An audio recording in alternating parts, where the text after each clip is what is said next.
Hi, everybody. My name is Janavi Rao. I am the president and founder of New Voters, and I'm so excited to welcome you guys today to the Pennsylvania Summit. Did you know that each year 3 million students graduate from high school?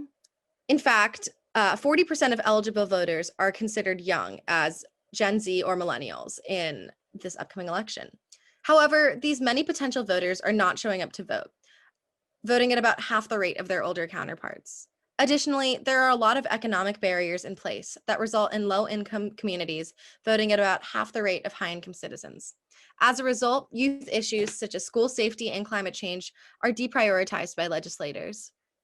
However, there's a lot of potential power, with this demographic only growing in size.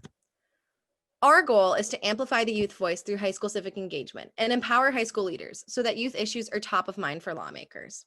We do this in 3 ways. Primarily is our nonpartisan voter registration drives, which we support through our unique, high-touch, near-peer mentorship program, where we match trained college mentors with high school student leaders.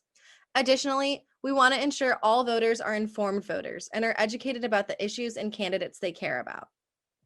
Hi, everybody. This is Corey Daggett, and thank you for that wonderful introduction. Thank you, new voters, for having me, and thank you all for being here.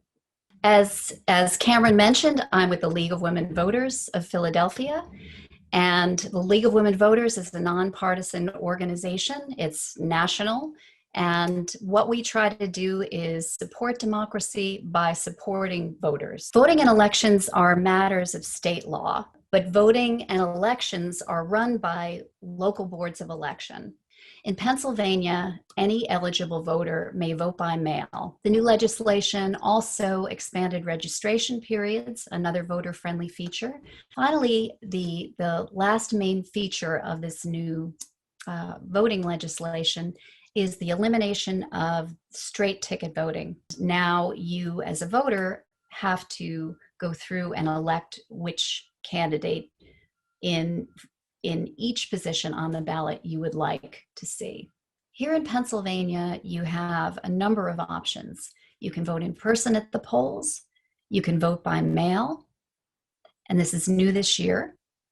And in certain voting jurisdictions, you can register and vote at an early voting center. In order to register to vote, you have to be a US citizen at least 30 days in advance of the upcoming election. You also have to be a resident of Pennsylvania and a resident of your jurisdiction, your voting jurisdiction, 30 days in advance of the election. Finally, you have to be at least 18 years of age on election day. Hi everyone, we're so excited to see you today. So right now we're going to do a little presentation just about how to run a civic engagement drive at your school. As I mentioned before, New Voters is a nonpartisan organization, which means that we can promote civic engagement, we can register new voters, and we can encourage people to vote, all of which are obviously central to our mission. But we can't endorse any particular candidates, endorse political parties, or donate or provide resources to a party. Starting off with just avoiding assumptions. We really encourage you to avoid jokes or assumptions about how people might be voting, just because it can create awkward situations and it's not central to your mission of registering voters. We really want to affirm a student's decision to vote and not their decision to vote for a particular candidate or political party. Although voting is not necessarily political or partisan, it does bring up a lot of issues that are, and people may try to disagree with you or start debates with you. And in that situation, it's best to just not engage. If you can redirect the conversation to voting, that's great, but if not, shutting it down as quickly as possible is probably going to be in your best interest. If you have any merchandise that's showing support for particular candidates, like perhaps posters in your room or t-shirts for campaigns you've worked on, it's probably best just to not have that showing or not be wearing that when you're actively registering voters. And if students come to you asking for advice, we can always point them towards resources. We don't necessarily want to tell students how to vote. Now, if someone says, yes, I would like to register to vote, this is definitely the easiest to deal with. And you're going to want to start sharing links and resources for how to register to vote.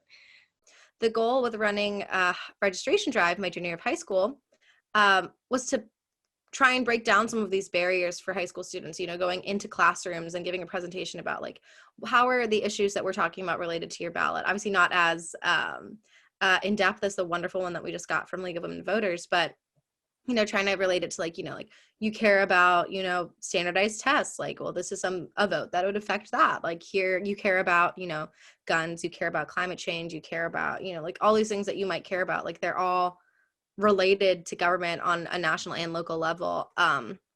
And you know, our school saw like unprecedented levels of civic education. In 4 days we registered 85% of our eligible class to vote. Hi everyone, my name is Ashley Session. I am with the Committee of 70. I serve as the Director of Civic Engagement and Partnerships. What is a poll worker? What do poll workers do? How do I get paid if I'm qualified? Do I get paid, right? And then why do you need poll workers? So the basics. Poll workers are democracy's essential workers, and we want to thank you for being interested in it. So in Philadelphia specifically, we have 1,700 voting divisions in Philly. Divisions will not be combined. So understanding that we have 1,703 voting divisions, each division needs close to five workers to ensure that a polling place opens and operates completely. So filling vacancies, so not just in Philly, but across the Commonwealth of Pennsylvania, there is a lot of work being done to ensure that everybody's polling place, even if you're in rural counties in Pennsylvania, are fully staffed. So we're asking people to be patient. So who can be a poll worker?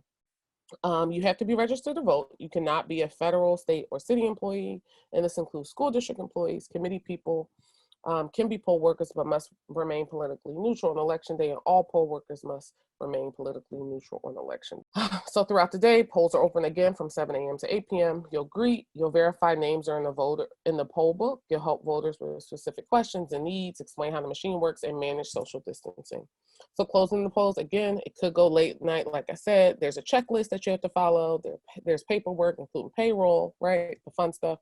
And you have to prepare and give materials to the Board of Election workers and the police, take down the tables, tidy polling locations, and all the materials have to be returned to the Board of Elections by midnight.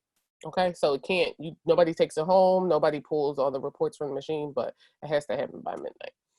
So this sounds crazy. Why would you ever become a poll worker? Why? The prize, right? You're enabling democracy to exist in the United States, no matter your political affiliations. Elections cannot happen unless there are enough poll workers to make it happen. Huge shout out to Cameron for organizing the summit. The programming has been, I'm sure you all agree, incredibly interesting, and I've learned a ton. And I know everyone on this call, everyone over on our Facebook live stream has just been really engaged and excited about this work. That is all. Thank you guys so much for coming out today. And we'll see you all soon.